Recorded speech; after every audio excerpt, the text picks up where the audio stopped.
કયું ની બારીએ ખંડાઈને ઊભી છું પણ એક શાકભાજી વાળો નથી દેખાતો. ચોમાહામાં ઘાણી કેવી કા ઘતડી ની કા એ આ ગોલ મોટો આ થરીથી શાકભાજી વાળો દેખાણો. હલો શાકભાજી, તાજા ફ્રૂટ ને શાકભાજી એ ભાઈ ઉભા રહેજો. એ ભાઈ ટમેટા કેમ આપ્યા? 55 કિલો. એ સોનલબેન, સોનલ ટીચર સોરી આવો. કઈ ટીચર ના કહેવાય, તમારી થોડી ટીચર છું, તમારા છોકરાની ટીચર છું. તમારા હાટુ સોનલબેન જ છું. કચ્છી પર્સ તો અસલું છે બાઈ, ક્યાંથી લીધું વરી? અમે નતા ગયા સોનલબેન રાજસ્થાન ફરવા, ત્યાંથી લઈ આવ્યા હતા. પણ કે દિવસનું કબાટમાં પડ્યું હતું, આજે કહું ઉદ્ઘાટન કરું. હા સવાણું પેંડા નથી વેચવા ને ઉદ્ઘાટનમાં?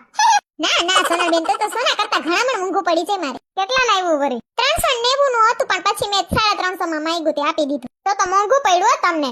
રવિવારીમાં ગયા હો તો 150 નો એડેડ થાત. ચાલે સોનલબેન. એ ભાઈ લીલું લહણ કેટલાનું? થેપલા બેપલા કરવા હોય કામ આવે ને એટલે લઈ લઉં પૂરકી એકાદી. 15 રૂપિયાની પૂરી. અરે 5 રૂપિયાની જડે ગામડે તો તું તો 10 વધારીને બેઠો. વરસાદની બેન મળે મુશ્કેલ છે એમ કે તમારે ઘર આંગણે આવીને ઊભીને દઈ જાવ છું. ભાવ તો હોય ને. હા હારું હાલ એક પૂરકી દઈ દે લીલા લહણની. ટમેટા શું ભાવશે? 50 કિલો.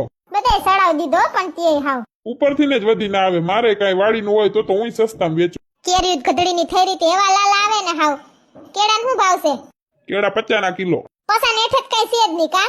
અને 1 કિલો ટમેટા આપી દ્યો, અડધો કિલો કેળા આપી દ્યો.